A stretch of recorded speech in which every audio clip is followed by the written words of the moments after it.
plus 83% lors de son deuxième week-end. C'est un véritable phénomène, c'est un raz-de-marée, c'est un tsunami, que dis-je, une péniche. Non, c'est le docu-fiction Sacré-Cœur qui dépasse les 100 000 entrées, qui est en train de tout défoncé sur son passage, en train d'évangéliser, qui envoie sa lumière dans tous les cinémas, enfin dans tous malheureusement non, puisque le cinéma français est assez réticent à l'idée de passer ce genre de choses, alors que les gens y vont, les gens sont en demande, les gens sont en besoin, ils ont cette soif qu'ils n'arrivent pas à combler au quotidien, et ils ont cette lumière qui apparaît, qui leur dit je suis la vie, viens me voir et tu seras rassasié.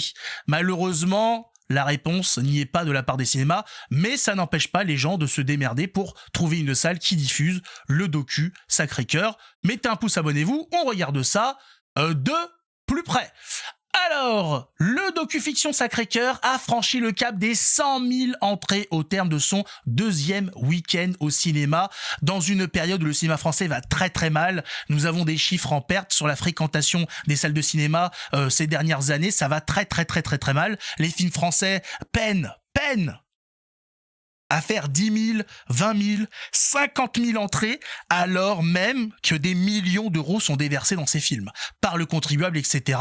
On a des films qui tournent aux alentours des 5, 10, 15 millions d'euros qui ne trouvent pas leur public, qui n'intéressent personne. Et pourtant, dans cette période où on accusait l'inflation, on accusait le pouvoir d'achat, les Français ont trouvé le moyen d'aller voir Sacré-Cœur, de montrer que le problème n'était pas que financier, même si c'est l'un des problèmes qui fait que les gens vont moins au cinéma, c'est aussi la qualité de ce qui est proposé, c'est des messages qu'on nous propose, du style de film qu'on nous rabâche sans cesse, de la saloperie qu'on essaye de nous mettre dans la tête avec ces films, de leur morale, j'allais dire un peu douteuse, très douteuse, très très très douteuse. Et ben voilà, les gens vont au cinéma quand on leur propose des belles choses, quand on leur propose du beau, du vrai. Même si c'était de la fiction, c'était bien fait, les gens iraient. Mais les gens n'y vont pas. Si c'est pour regarder des films complètement nazes, les gens disent merci bien. Je sais plus c'était quoi là le dernier film sur les chauves là avec Michael Youn et Kev Adams. Les gens n'y sont pas allés. Ils ont dit mais non. Non, il y a eu un film récemment avec Danny Boone. Ils se sont dit si on met Danny Boone à l'affiche, voilà, il a fait Bienvenue chez les Ch'tis qui a raflé, qui avait tout raflé, il y a eu 10 millions de Français qui étaient allés au cinéma, je sais pas quoi. Même là, ça marchait pas. Personne n'allait voir le film. Ça n'intéresse personne. Les gens ont besoin de quelque chose qui les nourrit. Ils ont besoin de se retrouver devant une œuvre qui les transporte, qui les élève, voilà, pas ces films qui rabaissent l'être humain dans ses pulsions vulgaires, animales, voilà, qui est là pour les contenter dans leur sens. Non, on veut du vrai. On veut ressortir au cinéma élevé en se disant putain, mais aujourd'hui je change ma vie. Aujourd'hui je deviens quelqu'un d'autre. Aujourd'hui je m'améliore. Voilà, qu'est-ce qu'on voit aujourd'hui au cinéma, C'est quoi? C'est des scènes de cul, c'est des gens qui se foutent sur la gueule pour un oui ou pour un non. Il y a même pas de contexte, il y a rien. Il y a pas d'histoire, c'est visuel et c'est raté. Donc, dans ce contexte, nous avons Sacré-Cœur qui a tout bouleversé et qui grimpe au 5e rang du box-office français lors de ce saut, juste à l'arrivée de son second dimanche d'exploitation. En 2 semaines, Sacré-Cœur devient le 5e film du box-office français.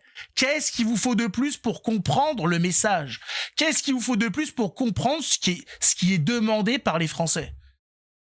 Je sais pas ce qu'il vous faut de plus, il faut qu'on vous je sais pas, il faut qu'on se mette face à vous, qu'on vous hurle à la gueule, parce que vous n'avez pas l'air d'entendre, de voir non plus. De toute façon, on le sait, il y a des gens qui, face à la vérité, décideront de pas la voir ou de pas l'entendre. On connaît l'adage. Il y en a qui feront les aveugles et les sourds. Qu'est-ce que vous voulez que je vous dise? Il y en a qui ne veulent pas entendre le message. Il y en a qui veulent rester dans leur vie de pécheurs, dans leur vie de perdition. Mais viens, on est tous pécheurs. On n'attend pas de toi que du jour au lendemain tu deviennes un être parfait. Ça n'existe pas. Nous sommes tous contaminés par le péché originel, nous tombons tous. L'important, c'est de savoir que Jésus te tend la main chaque jour qu'il fait pour te relever, pour t'aider à te relever. C'est ça que tu dois comprendre. C'est que nous tomberons quoi qu'il arrive. Nous sommes faibles, la chair est faible, la matière est faible, mais il y a quelqu'un qui s'est sacrifié pour te sauver. C'est ça qu'on t'explique, c'est ça qu'on te dit. On n'attend pas de toi que tu deviennes un être extraordinaire, un être divin. Tu peux devenir un saint, bien évidemment. Personne n'est interdit dans le chemin de la sainteté. Les gens de tous les jours peuvent... Il y a des saints, des gens qui sont morts, qui sont des saints, on les connaît pas. On a des voilà, il y a des tous les jours, il y a des gens qui ont eu une vie extraordinaire pour les autres, qui ont eu une vie de don de soi. Tout le monde peut devenir quelqu'un d'extraordinaire. Voilà. Mais il faut entendre le message. Il faut arrêter d'être dans son égocentrisme, son égoïsme, à se regarder le nombril. Soyons ouverts à la parole. C'est tout ce qu'on demande. Voilà. Écoute le message. Après, tu fais ce que tu veux. Nous, voilà, nous en tant que laïcs, en tant que catholiques, on s'aime. T'acceptes pas. Mais ce qu'il faut, voilà, c'est rester ouvert à l'autre. Dans la paix et l'amour, bien évidemment. Et tant que l'autre est dans la paix et l'amour, à partir du moment où tu commences à mettre des taquets, bon, je te cache pas que, voilà, tu vas finir dans une catapulte. Ça, c'est normal. Mais il se passe vraiment de très belles choses, en tout cas dans le monde. On le voit, voilà, avec ce docu-fiction sorti de nulle part, qui est en train de mettre une branlée à tout le cinéma français, qui pensait le spectateur moyen disparu. Il dit, bah non, regarde, il est là, il va au cinéma. Mais il va pas voir ton film de merde, il va voir Sacré-Cœur. Voilà. Tu vois, il préfère aller au cinéma pour voir un documentaire que voir de ton film qui est rempli d'action, ça cut toutes les 2 secondes avec de la musique épique. Non, voilà. Il est en recherche de quelque chose de plus grand. Et surtout dans cette période où il n'y a rien. Parce que dans une période où on a le choix, on peut de temps en temps aller voir un petit film d'action, etc. Mais aujourd'hui, on n'a rien. La fontaine du cinéma est tarie. On nous propose des gouttelettes de choses pas terribles, Ça a un goût c'est ça, un petit goût de renfermé quand même. C'est un petit peu pourri. Et là, on a comme ça, là, le docu Sacré-Cœur qui débarque. Il y a quand même, ça fait du bien, putain. Oh là là, ça fait du bien de voir quelque chose d'intéressant, quelque chose qui parle, quelque chose qui a une âme. Voilà, qui te transperce, qui te transporte.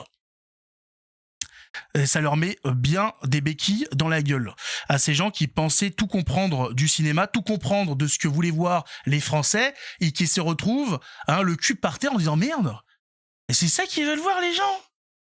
Mais on a fait des études de marché, tout ça, mais on n'a pas trouvé ça, nous. Mais qu'est-ce que vous voulez que je vous dise? Il suffit juste de demander. Tu demandes et les gens ils te le disent. Tout simplement, tu vas voir les stats que ça va faire la suite de la Passion du Christ et tu vas comprendre très vite la vie. Donc dans ce monde quand même il se passe des belles choses. Regardez ça, on a cette demoiselle dans son atelier du Colorado, Laura Charlotte O'Connor, qui peint des cierges pascales inspirés des manuscrits médiévaux. Regardez ça, c'est magnifique. Le monde est en train de revenir sur le droit chemin. La lumière réapparaît petit à petit. On a comme ça des flammes qui qui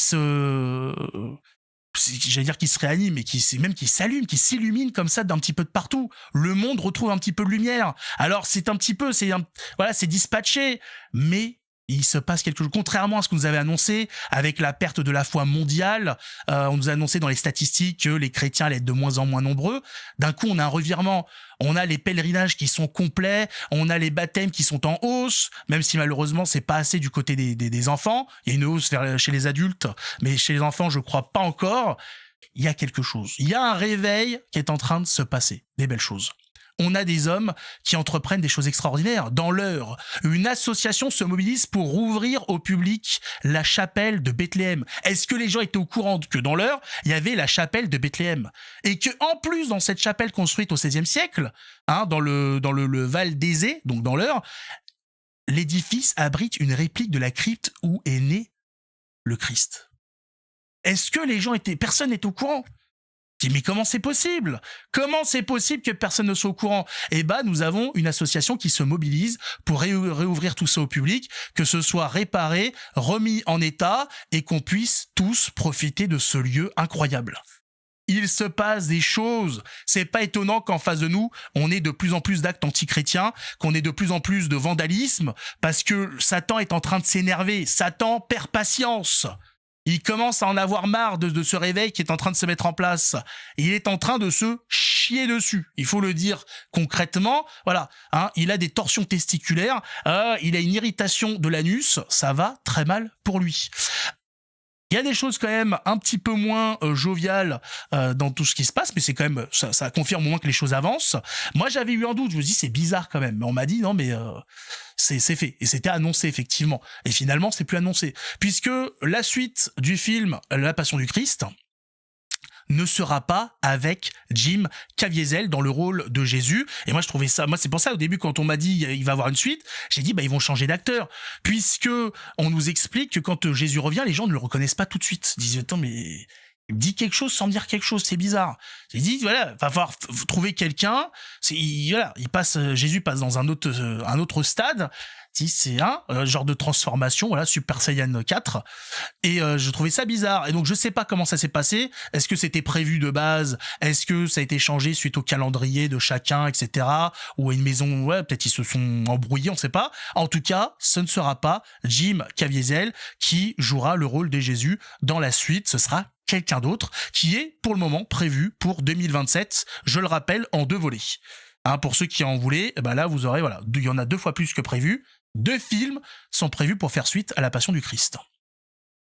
Donc la mauvaise nouvelle, c'est pour ceux qui s'attendaient à revoir Jim sur le devant de la scène, ce sera pas le cas. Mais la bonne nouvelle, c'est que les choses avancent. Il y a des choses qui se clarifient, donc ça veut dire que on est en train d'avancer sur le projet. Je rappelle qu'il a fallu quand même 4 ans à Mel Gibson, avec l'aide de théologiens, etc., pour mettre en place la suite, le scénario de la suite, pour rester le plus respectueux possible sur ce qu'on sait des événements de l'époque. Mel Gibson tient vraiment à ce que ce soit le plus proche possible de ce qui s'est passé, et donc il fait appel aux théologiens pour être sûr de qu'est-ce que ça voulait dire ça à l'époque, pour remettre dans le contexte les propos, etc. Voilà, les affirmations, tout ce qui va avec. Par exemple, les gens qui répètent aujourd'hui tendre l'autre joue ne savent pas ce que ça signifiait à l'époque. Dans les traditions de l'époque, c'est comme quand les gens expliquent que Jésus n'a jamais dit à Marie mère. C'est parce que à l'époque on n'appelait pas, on n'appelait pas sa génitrice mère, on l'appelait femme. C'est juste qu'il faut comprendre le mécanisme de langage de l'époque. Et donc tout ça, avec les traditions, voilà, tout ça, il faut comprendre tout ça pour pouvoir le reproduire au cinéma, le proposer aux gens. Il faut être sûr de comment ça a été dit, qu'est-ce qu'a voulu dire tel personnage à ce moment-là, voilà. Et donc ça a mis 4 ans pour mettre en place le projet, pour ensuite commencer les choses sérieuses. Et on en voit le bout. Dans un peu plus d'1 an, nous aurons le premier volet de la suite de La Passion du Christ. Ça fait chaud au cœur. En attendant, écoutez, si vous n'êtes pas encore allé le voir, il doit être encore dans certaines salles. Allez voir Sacré-Cœur. C'est pas exceptionnel, mais il faut aller le voir pour soutenir. Et puis ça peut vous intéresser aussi. C'est pas parce que moi... ça m'a pas, c'était sympa sans plus, c'est pas pour ça que les autres ne vont pas être intéressés par le projet, et ça permettra peut-être, même j'en suis sûr, de proposer des choses encore plus intéressantes pour la suite de la part du réalisateur et de sa femme. Nous, on se retrouve dans une prochaine vidéo. Ciao tout le monde, que Dieu nous garde, des bisous.